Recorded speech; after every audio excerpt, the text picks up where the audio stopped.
بسم الله الرحمن الرحيم maantay waxay nasiib wanaag noo ahayd inuu nagala soo qayb galo prime ministerka guddiga shirkiisii muxuu ahaa waxay ku kordhisay guddiga ka soo qaybgalka prime ministerka muxuu ahaa talo iyo dhiirigelin iyo muxuu ahaa taakuleen intaba muxuu ahaa maantay ajendaha aan ka hadalno waxay ahayd inaan muxuu ahaa prime ministerka usoo bandhigno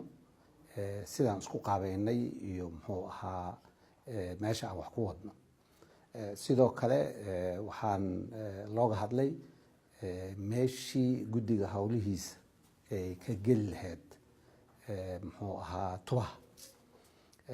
guddiga waxaa la isla qaatay in howlaha guddiga ay kamid noqoto tubaha shaqooyinkeeda 2000 iyo muxuu ahaa 19 sanadkan guddiga waxqabadkiisa ayaa la isku soo hadal qaaday guddiga inta badan marka haddaan idin dul maro muxuu ahaa waxaa lagu tala gaaray oo in marka u horeyso sidii guddiga mandatekiisu ahaaba in la xogti la aruuriyo oo dhulka dowladda meesha uu ku yaalo iyo deegaanka uu ku yaalo muxuu ahaa la tiro koobo dhulka noociisa kadib haddana la khaanadeeyo muxuu ahaa xogtaas oo la ogaado muxuu ahaa khaanado badan la kala geliyo si khaanad walbaba markaas siyaasad iyo istaraatiijiyo dhulkaas dowladda kuwa maqan muxuu ahaa kusoo noqdaan waxaa la isla gaaray in wasaarad walba loo soo bandhigo inay ugu yaraan muxuu ahaa 3 hanti aan muxuu ahaa cidna